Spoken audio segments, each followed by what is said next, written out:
And let's talk to Theo Usherwood, political commentator, of course, about what's been going on. Theo, very good morning to you. Very good morning to you, Mike. It feels like I've been gone for about 4 years, the number of stories that I've missed since I've been away, but it's been quite remarkable. This morning we wake up to the front page of the Times, Rachel Reeves saying she wants to sell off a load of empty public buildings. I mean, do we know how many public buildings are lying empty, and should they be full of civil servants? It's not going to save the government a huge amount of money. So George Osborne had this idea when he wanted to save money back in 2010, and they've only managed to save £3 billion so far. So that gives you an idea of the scale of it. And there's we only spend £4 billion in terms of the big consultants as well. Now, the black hole that Rachel Reeves is talking about is £20 billion. And if you want to save the money, if you want to look at where we're really spending money, then you could look at the £11.6 billion that Ed Miliband, the Energy and Net Zero Secretary, promised the other day to spend on overseas aid to help countries fight climate change. Yeah. If you want to look at really big money, Mike, you could look at public sector pay rises. Rachel Reeves talking about 5.5%, and the idea was that this would stop the strikes from happening. What do we know? Now that Wes Streeting's gone into talks with the junior doctors, GPs are now talking about working to rule and potentially cancelling thousands of appointments.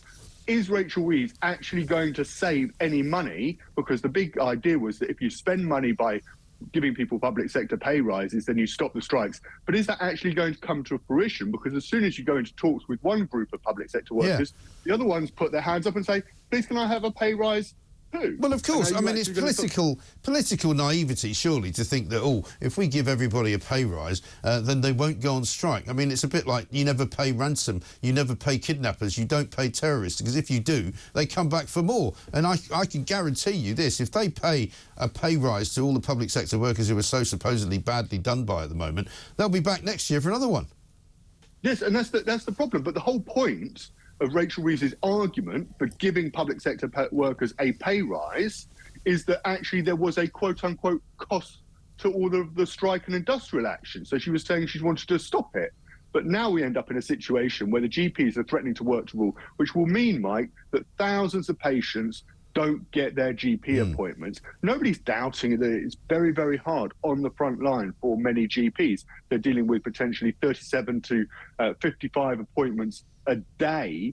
But at the same time, if Rachel Reeves wants to save the money, because all of this speech today is not just about necessarily saving money, it's all about justifying tax rises in the autumn budget, to say that the public finances are so bad that actually the Chancellor needs to put up taxes. And whilst you're away, there was talk of trying to find £50 billion potentially by closing loopholes on your pensions so that they can tax it that way. That's where there's also some big money that can be made by the Treasury to fill this black hole. But of course they will say, and continue to say, as Steve Reed said yesterday on BBC TV, they're not going to put up income tax, they're not going to put up taxes for working people. So what taxes are they going to put up? Well, they're going to put up taxes potentially on those earning more than 50 grand a year. Now, you might think say, those are people that work. Well, yeah, they'll come to a conclusion that actually that doesn't count as a working person, because under Keir Starmer's definition, a working person, Mike, is somebody who doesn't have the ability to write a cheque. Well, under that, this is a typical Keir Starmerism, isn't it? Because under that definition, he's not a working person either. No, and that would, but that's where they're going to try and find the money potentially. But it's putting up taxes on people who earn more than £50,000 a year. Because if you look at actually their plan for pensions, it will affect anybody who earns more than 50 grand a year who wants to save. So you end up with a double whammy. And that's many of your listeners will say, hang on, I earn £50,000 a year. I earn £60,000 a year, and I'm not going on 5 holidays a year. I'm not taking loads of time off. I'm not spending money going out twice a week to eat with my family at a restaurant. They're struggling to get by as well. But Keir Starmer and Rachel Reeves are going to come to the conclusion that actually, if you're paying that 40% higher rate of tax, then you don't count to. Then you can potentially pay more in tax, and that's going to be a thorny issue at a time that. When people are struggling to get by right across the income scale, save for those at the very, very top. And it's an issue of trust at the end of the day, because then people like Ed Miliband, who we're looking at now, will come under pressure, I would have thought, as did the Tories on green energy and net zero, because at the end of the day, you know, the nation can't afford it. And if you're seriously going to tell me that Keir Starmer is going to stand up in the House of Commons and declare that almost all teachers, almost all doctors, certainly almost all train drivers, all sorts of people who are clearly working people are no longer to be considered working people, that's just a nonsense, isn't it? Well, there is an issue of trust here, and this is something that the Treasury are going to be grappling with, because throughout this election, we were told that they wouldn't be increasing, as you say, the big four taxes, and they had promised that they wouldn't increase the big four taxes, and that's fine. But they only included it for working people. And there is an issue of trust that, you know, the accusation from the Tories was that you could tell us if there are going to be further tax rises. You've seen the books, the Institute for Fiscal Studies, which is a fairly left-of-centre think tank, knows that you've got the sums in front of you so you can see the books. So you can tell us exactly what tax rises that are going to be needed. But Rachel Reeves refused to do that. She said, no, we need to get into government. We're going to hold any further decisions about any, you know, we don't know exactly the scale of the problem. So, you know, they equivocated on that, Mike. And now this is when the bad news comes. But can you or I or any of your listeners do anything about it? No, because the general election was 3 weeks ago. Yes. Well, I mean, there's always things that can be done, I would have thought. And certainly if people who are looking for a pay rise end up getting taxed more as a result of that pay rise, suddenly it doesn't look like such a good idea. It doesn't look like quite the gift that keeps on giving. But let's go back to other promises that they've already broken, like Ed Miliband and the GB Energy nonsense, you know, where we were told very categorically before the election £300 is going to be a saving that every household makes because of something that they're going to form, this so-called company called GB Energy. In my absence, it's turned out that not only is it not £300 a year, it's not even £300 over 5 years. In fact, it may never be a saving of any kind whatsoever. Yes, and this was their one of their flagship policies during the general election, that we would go in, we would have these wind turbines. They're going to build 2,000 wind turbines. So anyway, well, not anywhere, but most places you can go look off the coast of England or Wales or Scotland, you will see a wind farm out to sea generating energy. Yeah. But that's going to cost £60 billion of private investment, £8.3 billion of public investment, and that money is going to need to be recouped at some stage. And that means, Mike, that any promise of seeing your reduced energy bill is not going to filter through for a long time, certainly until after the next election, because of course those private companies that are going to put in the money are going to want to see a return on that money first.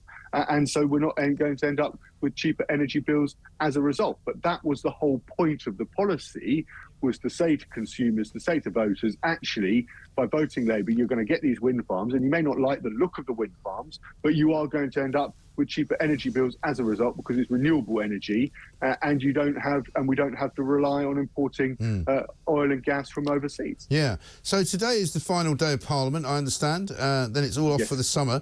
It's been a slightly longer term than everyone was expecting, I suppose. Yeah. So what happens now? Do they all go? I saw they're all. Steve Reed yesterday was already getting a little bit shifty in his seat when he started answering questions about whether he was going on holiday and whether he was going to go on holiday to anywhere in Britain. You know, Keir Starmer seems to have been everywhere on private jets since he's been Prime Minister. He's been to America, he took his wife, he went to the Euros, didn't take his wife, he's getting to the opening of the Paris Olympics. I don't know whether he took his wife to that. You know, what are they all going to do for the next couple of weeks? Well, they go off. It's longer than that. It's a month off until September, once the Parliament... That's nice for them. But the business of government continues. Let's wait and see. Everything tends to slow down a lot. We won't have so many announcements, but the business of government will take place. And also, I think there's quite a lot happening on the right of British politics in terms of this Conservative leadership race. Yeah. Kemi Badenoch has got the votes to enter into that, so it's now going to be a race of 6. Suella Braverman had to drop out. And just, you know, in terms of us talking about tax rises, spending cuts today, and the idea of actually what's going to be quite a big government, I thought that Kemi Badenoch's opening gambit to be leader of the Conservative Party in terms of talking about the merits of capitalism and it not being a dirty word, and government getting out of the way of business and a much smaller state, I think is interesting in terms of what that means that Keir Starmer and Rachel Reeves go up against if, of course, Kemi Badenoch is selected as the Conservative leader. But there's going to be 6 Conservatives fighting it out over the summer. We understand. And they're not even going to decide until November, are they? It's going to be it's a long way. The death of it. It's like a very, very long sort of Strictly Come Dancing X Factor type competition, and members, i.e. you only get to vote if you're a Conservative Party member at the very end in terms of picking the final 2, and that's going to be announced on November the 2nd. Yeah, I don't think I care, to be honest. I mean, they've made such a balls up of the entire country over the last 14 years, not least by taxing us up the wazoo to make it possible for Labour to squirrel around and say, oh, actually, you're already paying more tax than you've ever paid in your lives. You know, the idea that we're going to watch with any kind of interest at all over the next several months this sort of, you know, dead party trying to revive itself. And also, talk about small government. I mean, we've never had bigger government. You know, all of the government departments have got more people in them. We've got more government advisors than we've ever had. You know, they're wasting more public money than they've ever wasted. The whole thing's a shambles. Well, you're quite right to say that. We've got the highest tax burden in 70 years, and yet many voters feel, many of your listeners will feel, that we get the least from our government that we could possibly expect. And that is, of course, a major justification from the Labour Party to say that we need to sort it out. And there is a problem. But, of course, when people are already feeling the squeeze, there's a cost of living. You know, people are trying to make their ends meet in terms of their bills, whether it's their energy bills or you know, their household bills, their mortgage going up. There is a fundamental problem there, and yet we're going to see further. People are going to see further squeezes on their personal finances. And I think what's going to be interesting is that actually, how popular are Keir Starmer and Rachel Reeves really in 6 months' time when all of these changes go through? Yeah, absolutely right. Are they going to be able to keep that honeymoon? Yeah, I think the honeymoon's over already. It certainly is in my world. Theo, thank you very much indeed. Theo Usherwood there, political commentator with all the news from the political world.